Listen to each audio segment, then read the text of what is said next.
Hi there, Dr. Angus Pike here from the Australian Spinal Research Foundation.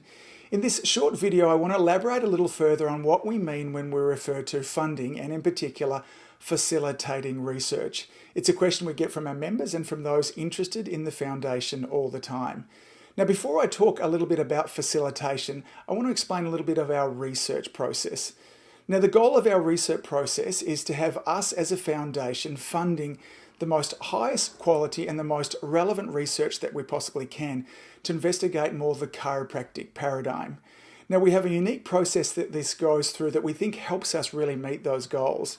Now, one of those is that all research before it's funded actually goes through what we first call a clinical advisory panel. Now, the clinical advisory panel is made up of chiropractors, and really the goal of this panel here is to assess, will this research make a difference to me in practice? Now, we've all seen research before, read it, and then at the end of that been confused about how does this actually relate to everyday practice? Well, as a foundation, we want to steer away from funding those projects. So if the expressions of interest that come to us as a foundation don't first meet the needs of our clinical advisory panel, they don't get through to the next phase. Now, the next phase is what we go through to is all about going through our research committee. Now, those on our research committee are academics from different professions from around the globe. Now, they're asking a very different question. They're asking questions about research methods.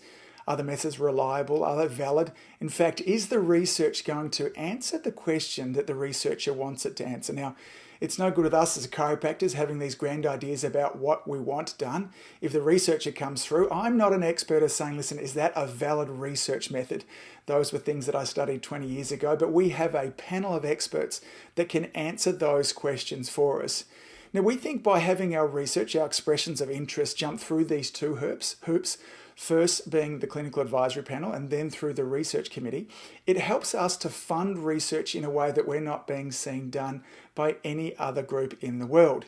Now, this brings us on to facilitate. Now, there are numerous other chiropractic bodies around the globe, associations, who will also join us in the goal of wanting to better understand chiropractic. Now, they have funds with which they want to invest into research, but they don't have the know-how to know whether or not the research is going to be able to achieve what the researcher says it achieves. And so they partner with us, or we help to facilitate that research. So we don't fund it, but we run that research through our clinical advisory panel, through our researchers, and we help to manage and oversee it.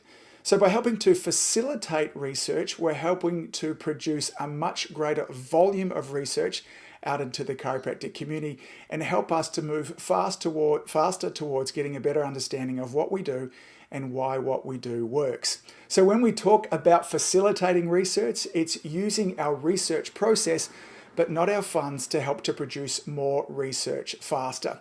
Now, if you've got any questions about what we mean by when we talk about funding and facilitating research, then down beneath this video, there'll be an area there for you to comment and or question, or you can reach out to us at the foundation. There'll be a phone number down beneath this as well. And I personally would be happy to have a conversation with you and tell you a little bit more about the research process, and in particular, how we fund and facilitate research. Now, as always, for you researchers, for you chiropractors, for you supporters out there, thanks so much for all that you do.